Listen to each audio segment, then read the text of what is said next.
Corona से फिर हाहाकार देश में मचा हुआ है। इस पर न्यूज 24 की सबसे बड़ी कवरेज लगातार जारी है। मुंबई से इंद्रजीत सिंह हमारे साथ मौजूद हैं और जयपुर से केजे श्रीवत्सन वहां से कोरोना पर अपडेट देंगे कि वहां पर किस तरीके के हालात बने हुए हैं, सरकार की तरफ से क्या कदम उठाए जा रहे हैं।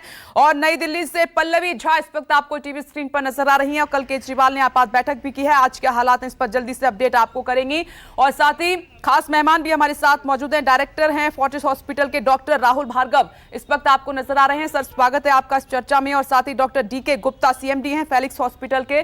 सर आपका भी बहुत बहुत स्वागत है इस चर्चा में, क्योंकि बहुत ही गंभीर विषय है। सोचा था कि 2021 में हालात बदलेंगे, लेकिन एक बार फिर से कोरोना ने सभी की चिंता को बढ़ा दिया है। नई दिल्ली का रुख कर लेते हैं, पल्लवी झा वहां पर मौजूद हैं। पल्लवी, कल भी मेरी आपसे बात हुई थी, आपात बैठक भी हुई है और राजधानी में भी बुरा हाल है, केसेस लगातार आगे बढ़ रहे हैं। क्या वजह काउंट कराई जा रही है और कदम क्या उठाए जा रहे हैं, क्योंकि लोगों को अब लॉकडाउन का डर भी सता रहा है फिर से? देखिए विपनेश, जाहिर तौर पर जिस तरीके की भयावह स्थिति इस वक्त फिर से पूरे देश में बनी हुई है, उससे डर ज़्यादा फैलेगा ही। लेकिन डर होने की वजह से भी लोग अगर जो प्रिकॉशंस लेना चाहिए वो लेते तो शायद एक कंट्रोल में कोरोना हो सकता था, लेकिन शायद वो नहीं दिख रहा है। और यही वजह है कि कोरोना के केसेस में लगातार बढ़ोतरी देख रहे हैं। पिछले साल मार्च में जो पॉजिटिविटी रेट थी वो 5.5 के आसपास था, लेकिन इस बार 6.8 है पॉजिटिविटी रेट। यानी देखिए इस साल में काफ़ी ज़्यादा रिकॉर्ड टूट रहे हैं और बहुत तेज़ी से रिकॉर्ड टूटता हुआ जा रहा है। 3500 के करीब दिल्ली में कल केसेस आए। हालांकि सीएम केजरीवाल ने ये ज़रूर कहा है कि अभी भी चौथे वेव में हैं, लेकिन नियंत्रण में है, क्योंकि लगातार जो है मीटिंग्स चल रही थी, आईसीयू में बेड्स बढ़ा दिए गए थे। साथ ही साथ जो कंटेनमेंट जोन है उसको भी बढ़ाया गया था, उन पर भी निगरानी रखने के लिए कहा गया था।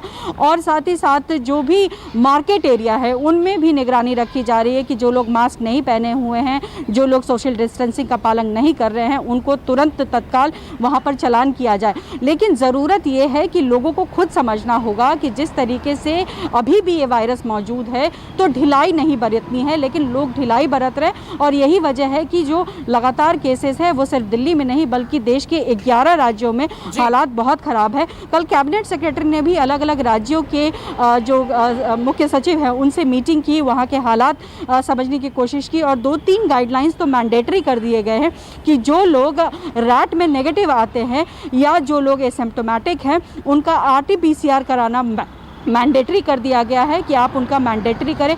आइसोलेशन की व्यवस्था को और ज़्यादा बढ़ाया जाए। उसके बाद जो ट्रेसिंग की बात की जाती थी कि कैसे ट्रेस करना है, तो 25 से 30 लोगों की ट्रेसिंग और बढ़ाई जाए कि जो भी पॉजिटिव आता है उनके साथ 25 से 30 लोगों की ट्रेसिंग करनी 72 घंटे में जो है ज़रूरी कर दी गई है। इसी तरीके से और भी कई नियम हैं जो कि अलग अलग राज्यों को बताया गया है उनको फॉलो करने के लिए। बेशक दिल्ली में इस वक्त साफ कर दिया गया है कि लॉकडाउन नहीं लगेगा, लेकिन जो नियम जिस वक्त जो गाइडलाइंस दिए गए हैं वो काफ़ी सख्ती से पालन करने के आदेश दिए गए हैं। और ये भी उन्होंने कहा है कि अगर ऐसी ज़रूरत पड़ती है कि लगता है कि कंट्रोल में कोरोना नहीं है तो लोगों से बात करके लॉकडाउन पर विचार कर सकते हैं। फिलहाल जो स्थिति दिख रही है वो स्थिति जाहिर तौर पर लगातार हम कह भी रहे हैं कि भयावह स्थिति। ऐसे में लोगों को समझना होगा कि अगर आप बाहर निकल रहे हैं तो आपको ये ध्यान में रखना है कि किस तरीके से कोरोना से बचाव करना है। पल्लवी, आप सही कह रही हैं, क्योंकि अगर आप वैक्सीन लगाने के लिए तैयार हैं, कहती आ रही हैं कि भले ही वैक्सीन लगाई जा रही है लेकिन ढिलाई नहीं।